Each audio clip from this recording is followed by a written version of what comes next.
Good morning, everybody. As you know, my name is Tamesa Bailey, founder and principal of We Own Everything LLC, a political consulting company that specializes in political education. And I'm here today back at the Moondog Cafe, so you know what that means, another candidate conversation. Today, I will be talking with Miss Chantel Watkins, who is running to serve us on City Council for District 5, which is where I live and where we are right now at the Moondog Cafe on Linwood. So my first question to you, Chantel, is tell me your story. Tell me a little bit about yourself and where you're from in the city. Yeah, so I am a real D girl. My parents are both veterans. I'm one of 7 children, and we're from Finkle, Wyoming. And I've been living all throughout District 5, and sometimes it was District 4 for the past 10 years of my adult life as well. So like Lafayette Park, down on like Jefferson and Van Dyke, Jefferson and Connor. Now I live on the North End.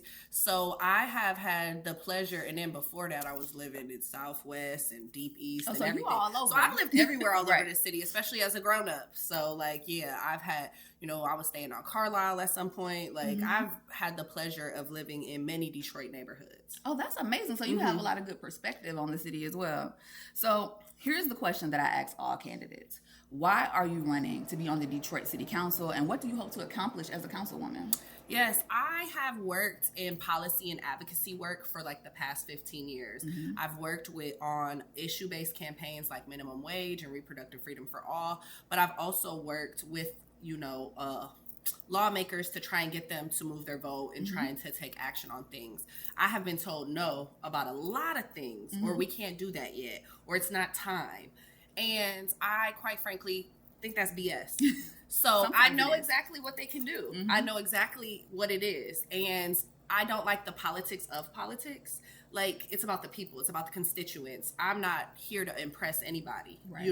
There's no permanent enemies. There's no permanent friends. It's all about the people. The people who put you in power are the people who pay taxes, the people who vote, and the people who don't vote. Right. Those are your people. So I'm here to serve them. And I know there were many times that people I helped get in office did not serve me. And I'm not going to be that person. So I was like, you know what? I'm tired of asking y'all to do it. I'll do it myself. Well, that's a Black woman's motto.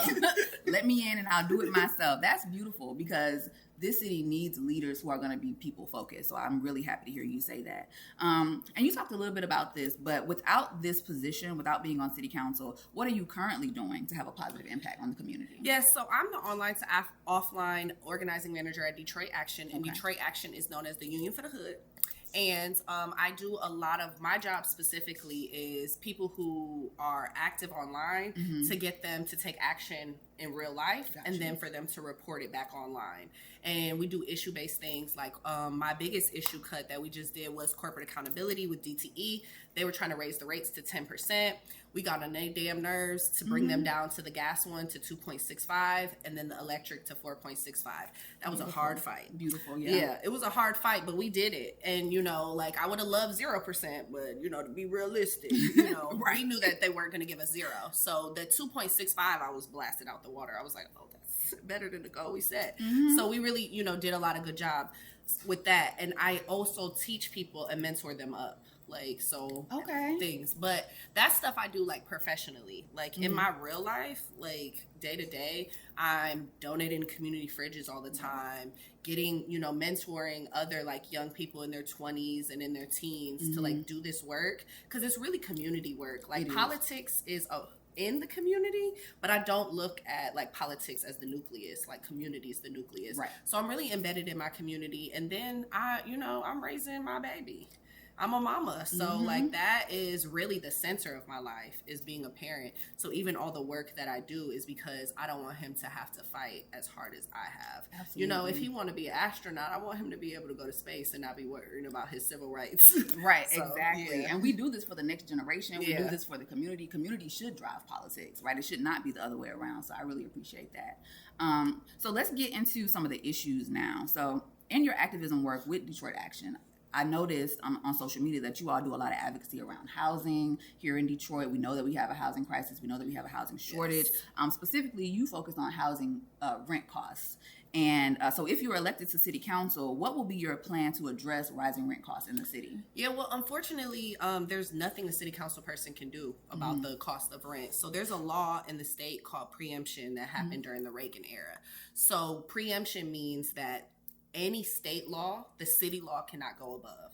That's why the city of Detroit, unlike other places like Seattle has its own minimum wage, and then Washington State has another one. We can't do that in Michigan. Detroit can't have a minimum wage. We can't, have rent control. We can't have all of these things. So that is the responsibility of the state legislator to change that. Now, as a city council person, I do have influence on my city. So working with the people who are the state legislators that touch the borders of my city is something that I'm very interested in, and like moving them on preemption, because Detroit wants to repeal preemption so that the municipalities have more power. And we should. So, but there are other things that we can do. So I don't make empty promises or nothing. Like, I'll sit down with everybody and explain them what the hell I can do and what I can't. Right. So like, that's very, very important first.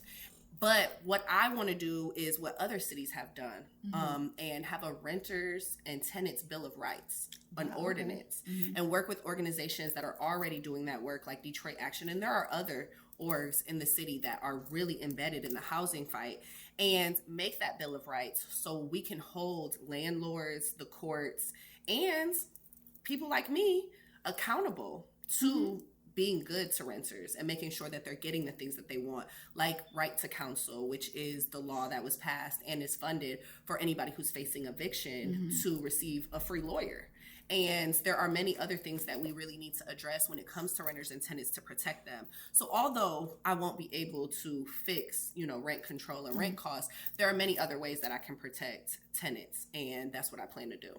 Wow. I mean, that's outstanding. You don't hear a lot of local electeds talking about preemption and home rule and, what the city is able to do and what the state stops the city from being able to do. So that is outstanding that you're already thinking towards Lansing and thinking towards advocating for renters here in the city.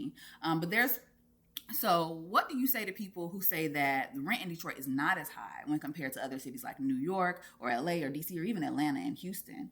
Yeah, I say to them, like, okay, but like, all right, I feel it. But also, Detroiters are far more impoverished in this city. So we have the average income is around $31,000.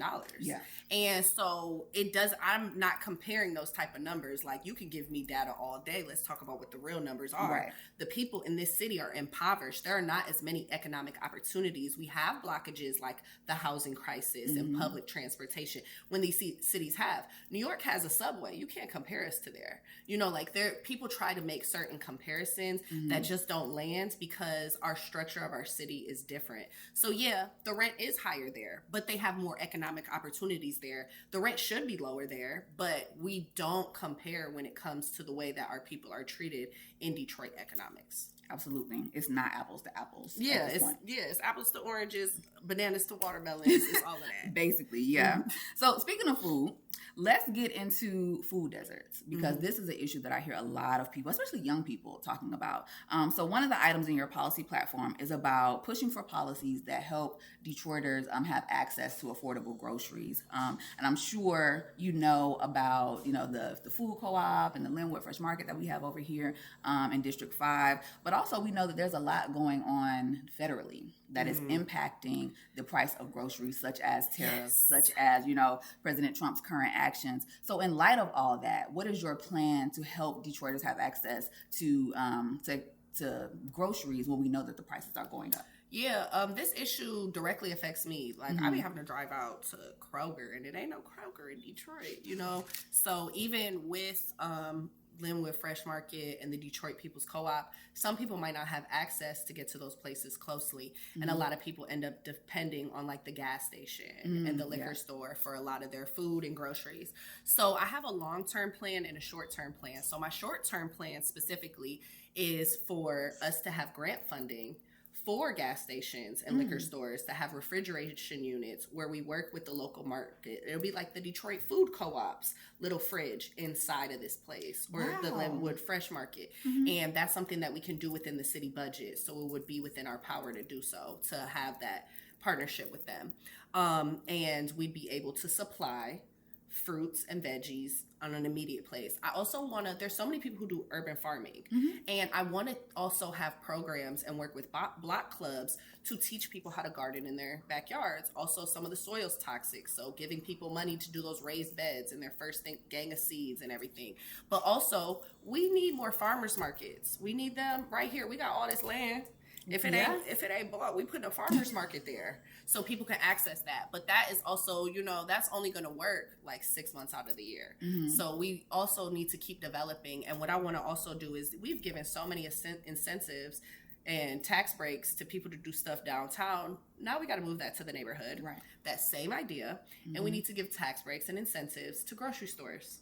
To come right into our neighborhoods. Oh gosh, yes. So we really need to really work on a 360 plan. Short term, self-sufficiency, working with these liquor stores and these, gas stations, and then getting to grocery stores. So it's a plan that will take years to really implement and everything, but at the end of the day, we'll have a healthier Detroit. Yeah, that's an outstanding plan, because you hear people complain a lot about, well, we only have a gas station or we only have a liquor store, and you are the first person that I've heard say we need to work with them. If this is what's in your community, hey, let's empower this particular organization to provide you with what you need. Yeah, if I'm in there getting down, I might as well get a couple apples. Listen, ain't nothing wrong with it. So I think that's outstanding. So that is something that I really feel like is a great idea. And you also mentioned too that you have to sometimes drive out to Kroger. So let's talk about transportation a little bit. So transit and transportation is really blowing up as a huge issue. You yourself were at a recent protest during the budget season about the budget for DDOT. I also saw that you took a ride with Brother Cunningham on the bus. So, transportation is one of those things that we have to think about. We have to focus on, especially if we want people to relocate to the city, if we want, people to be able to just get around and get to grocery stores and things of that nature. So one, I want you to tell me about your ride with Cunningham and what that taught you. And then also, why do you think it's important to advocate for transportation policy here in the city? Yeah, working with Brother Cunningham was amazing. Shout out to him and all the work that they're doing over there. They're phenomenal. We bought a bunch of bus tickets, and I brought cookies because I'm always bringing cookies everywhere. And one of the things was, I used to ride the Dexter. Okay, I used to ride it from Northland to downtown. I went to University of Detroit Mercy. I was on the Dexter all the time. So I was pleasantly surprised at how clean the bus was. Okay. And I saw some changes. So I'm like, okay, City Council, y'all they've been doing a little something, because I'm like, oh, these seats not wet. Okay, we can sit down. Okay. Yes. Like, are you sure? Is it wet? So that was so great. Yeah, so that was exciting, but also we had to wait a long time. And there were there were no benches and no shelters that I saw. So you were standing, waiting on the bus. Yeah. So if I just worked a 12-hour shift or 8-hour shift on my feet, I need to be able to sit down. It was raining that day. So there's no shelter. You were in a poncho. Yeah, that's right. Yeah. So, and we was giving out ponchos and umbrellas and stuff. So there's no shelters, and these are things that should be a quick fix. So fighting with them to, and now they're going to, in the budget, they have it so that they can do that. But we also need more drivers. We need more riders. I also talked to the driver, and the driver told me that if they have an incident where they get attacked or they get in an accident or something, they don't get any mental health services to follow up with them, and they have to immediately go back to work. Oh, wow. So that's also, my concern is not just the riders, it's the drivers, because if they are in the mental state to do that, you're not going to have a pleasant ride. And it's really everybody who's affected by transportation. And we're not going to bring the type of economic opportunities to Detroit without good public transportation. So not only do I want to fund DDOT, I want to also be creative. Detroit used to have a lot of light rails back in the day. You look at them old photos. So I want to see one down Dexter. Yes. I want to see one down Jefferson. I want to see one down Grand River. I want to see all these things. And that's a very long-term plan. But I think Detroit, one thing that Mayor Mike Duggan and this current city council has done is worked very well with corporations to fund things in the city. Absolutely. So I want to follow in their footsteps to make that happen, because if we want big corporations to come down here, and they're not all going to want to live downtown. They're going to want to be on the west side. They're going to want to be in somewhere else. They're in going to District have 5. houses. Yeah, we need to be able to make sure people can get to and from, because a lot of those people, there'll be tons of Detroit jobs, but they're going to have to bring in other people, and they're not going to want to work here because they're used to being able to get on the bus in Seattle and get to work in 10 minutes. Absolutely. So we really have to continue to develop the creativity, because we ain't digging underground here. It's nothing but water, right? We're not going to have that type of subway. So how do we creatively do that together? So I'm going to continue to listen to the community. I'm going to continue to push my ideas, and I'm going to continue to work within the budget to make that happen. That's beautiful. And you are so right. We were just recently talking to my Uncle James, who is 90. Well, it's really my boyfriend's Uncle James. He is 90 years old, and he was telling us you used to get on the streetcar for a nickel. Yeah. And you would go from downtown all the way to the zoo on 10 Mile to all on the streetcar for a nickel. Yep. And we were like, what? So we living in the wrong time. Like, transportation has gotten so, it's changed so much and it's gotten so different. And we used to have that in the city. And especially, like we were talking about tariffs, car prices are going to continue to rise, right? So there are going to be people whose cars die, and they can't afford to get a new one. So now they're going to become reliant on public transportation, and they're going to be in for whirlwinds. So how do we also shelter Detroit from what's going on federally? We improve public transportation. Absolutely. Absolutely. That is so amazing. So switching gears from transportation, let's talk about small business development and economic development. You spoke a lot about economic development. So we are here at a small business. And it's nice in here, y'all. Y'all need to come in here, get y'all a coffee. I'll be here tomorrow. I'm going to get me a coffee before I go do what I got to do. Absolutely. Like, the Moondog Cafe is in my community. I live right down the street from here. And so we come here all the time for mushroom tea and to listen to the music. Mushroom tea? Yes. Okay, that's good for your brain. It is. Yes. And to, like, catch the vibe on the weekends. Like, it is so nice. And so my question to you is, what is your plan to help small business owners be able to open up more businesses in the community and to bring back vibrancy within our commercial corridors? I mentioned that we're on Linwood right here. This used to be a commercial corridor. You know, we're right in the shadow of the 1967 rebellion. So we lost a lot of that. So what would be the plan to bring that back and to help businesses locate within the community? Yeah, the first thing we need to address is zoning and how long it takes for people to get their permits and everything. I was talking to a local business owner. He just opened Choices, and it took them a year and a half to get him everything, and he had already paid $60,000 in property taxes to them. Wow. And if you can afford to open a business, but you can't afford that $60,000 with no income coming in, you're not going to open the business. Right. So why are we fast tracking this process? Why are we not funding the zoning department the way that it needs to, so people can have their permits to open their businesses? Why aren't we rezoning areas that might be for industrial things or anything? And these buildings been standing there for 60 years and it ain't nothing going in there. Okay, put an arcade in there. Ain't no movie theater in Detroit. We need to put one up. You know, like there are a lot of different things. And when we talk about small businesses, I think it also reaches out to youth because the youth have no real recreation opportunities outside of recreation centers in the city. So one of the things that I want to do is also work with small businesses with tax incentives for them to open the things that do not exist within the city. Because as a parent, driving my baby to Royal Oak so he can go to the movies and all this other stuff, that get on my nerves. Yeah. I want to be able to go up the street like for things like that. So we need to really address not only how we permit, but how we're zoning and what incentives we're giving to small business owners. Because small business owners, when the city was bankrupt, we were going through all this stuff, they were the people who stayed with us, even if they weren't doing well. So they deserve those same incentives and tax breaks and everything. So there's also grants opportunities that we can work within the budget. But like the biggest thing that we need to do is not just encourage it with our words, but look at the policies that we have and the way we're standing in the way of our own words. So I really want to revisit that entire system, rework it out, put the funding where it needs to go, put more people where they need to go so that we can encourage it. Because I would love this block. I would love to be able to come get my coffee, walk my baby down to a bounce house right here. He can go ahead and play. And then I can go get me a drink after while he eats. And then I go home. And that's my whole Saturday. That's a beautiful day. That's a good Saturday, you know, and I want to be able to do that because people can do that in Birmingham. They can do that in Royal Oak. They can do that in Ferndale, Southfield, Berkeley.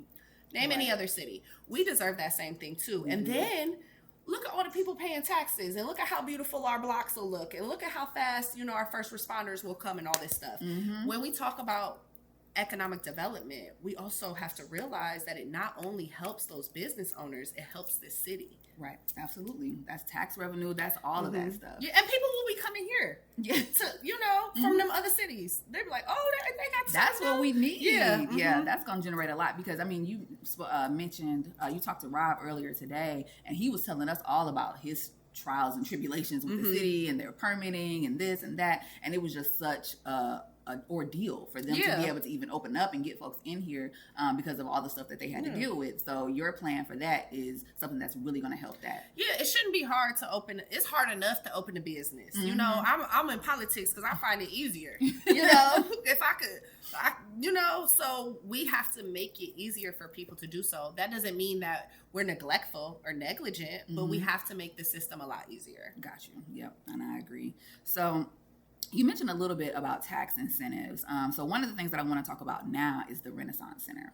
Yes. So that's going to be an ongoing conversation, especially with this next council. So we've seen that people want to tear it down. They want to tear down some of it. But in order to redevelop it, they're going to have to get major tax incentives from the state and possibly the city as well. And people are upset about it. They're like, you're not going to ruin our skyline. I got the Rensen tattooed on my arm. Like this is a symbol of our city. So if you get rid of it and then you're going to ask us for money to help you get rid of it, like, no, we don't want that. So what do you think the future of the Rensen should be? Because we've heard from Mayor Mike Duggan during his State of the City about, changing some of it to housing, and there's not a lot of use of the office space in there, and there's so many different things that could happen with the Renaissance Center. So what would be your vision? I don't have a vision.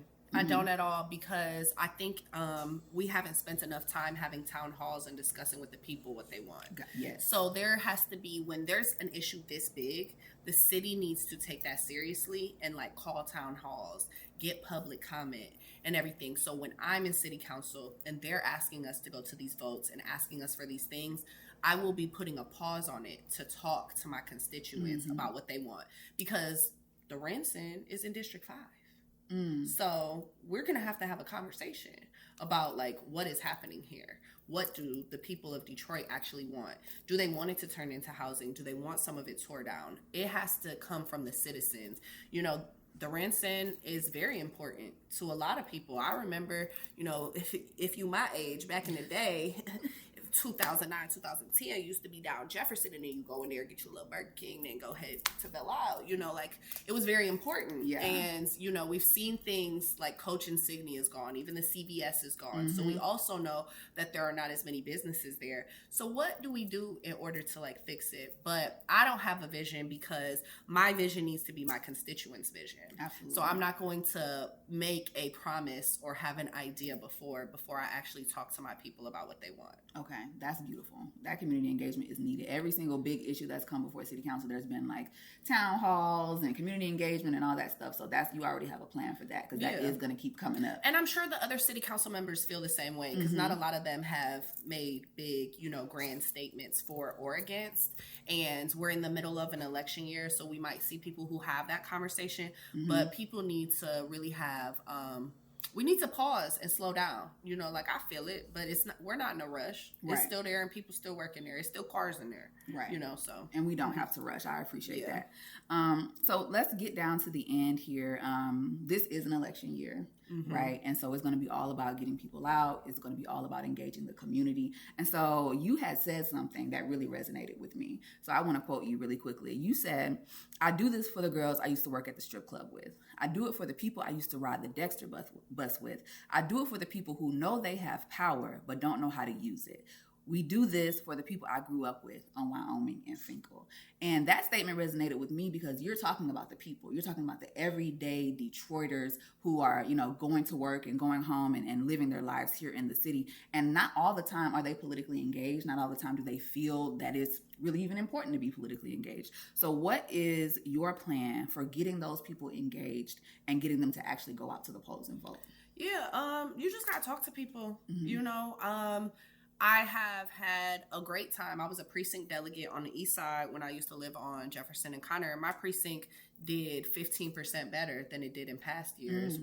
And it was just me. I had adopted a park, and I would be out there with the kids. They knew my kids. We was eating all the time, and we would have little like setups for the kids so their parents would come over. We did a cider mill over there. We brought pancakes and so you really be doing your thing. Yeah, most kids, and this wasn't even my job. This is just me doing stuff, like wanting people to vote. So we had a cider mill, we had pumpkins and donuts and all types of stuff. And we had elected officials come and talk to people like Stephanie Chang, Kyra Bolden Harris, Joe Tate, and I plan on doing things like that and like meeting people's immediate needs and having fun with people. Also, I'm a real person. Like, politics is cool, but like at the end of the day, I want to have fun too. Right. I want to talk to people too. And then I end up mentioning the election because people will talk to you like, well, I have this issue and I don't like this person and da-da-da-da. And I'm like, well, did you apply for your absentee ballot yet? We got this stuff right here. Are you registered to vote? Always having that stuff around and having those conversations, having my literature and everything and encouraging people. But like, if they don't vote for me, they still my constituents. Right. If they don't go vote, they're still my people. Like I said, community is the nucleus. And I think if you build it, they will come, So my constant plan is to not only build it, but educate people, letting them know the function of the city council's job. So not promising, oh, can you make rent lower? No, I can't, but this is what I can do, and this is the person you talk to about getting rent lower, So, I'm just going to continue to be myself, talk to everybody who wants to have a conversation with me, even if they don't like me, I like me. So, I am very, very excited because those are my people. And I know because I'm so solid with policy that it's easy to have conversations with other folks who are politically engaged. Me and the seniors are tight. We're always having conversations. I got a whole bunch of grandmas and grandpas. So it's really, really exciting to also dive into, we were knocking doors the other day and this lady was like, come in my house. It's cold out here. Yes. And we're sitting in there and she's telling us about, the home repairs that she needs. And I can see it sitting in her house and also meeting people's needs along the way. Because on Monday we have a call with her with a grant that we're going to help her get some home repairs and stuff. Yes. So regardless of how it goes, which it will go my way, we're going to be working hard and helping people. Yeah. And that, oh my gosh, that's so beautiful because that's what we need. We need politicians who are vessels for the people. Yeah. People who are going to put the community first and say, hey, what do you want in the community? A lot of the job is social work. And I think people forget that. Like, you got to kind of be a social worker in this work. Like, shout out to the social workers. Yes, I'm a social worker. So. Okay, period. Yes, you got to. So I'm a mom, so it comes natural, for me to be like, oh, you need something? What you need? Right, exactly. We're trying to support people. We're trying to serve people, and that's what it's all about. That's dope. So last question. And we know that you feel that you believe that you're going to be successful. And I think that that's great because that is what you need in a work like this. But in the case that you are unsuccessful in this race, how will you continue to make an impact in the community? The same stuff I'm doing now, talking to the people, feeding them, working with them, clothing them. Yeah, clothing them, doing political organizing, getting on people's nerves so that policy goes my way. Like, I'm going to be doing the same thing. I'm going to be doing all of this until I'm like 65. Then I'm going to retire and move on a beach and act like the world is perfect and serve that. Because I've been doing this since I was 19. And if you ask people who went to school with me, and really since I was like 5, I was in there protesting. I was doing sit-ins at high school. You was like, I'm not new, I'm true, okay? Yeah, so I was always, a little rebel and engaged. So no matter what, y'all gonna be like, dang, I thought she lost. So but I won't.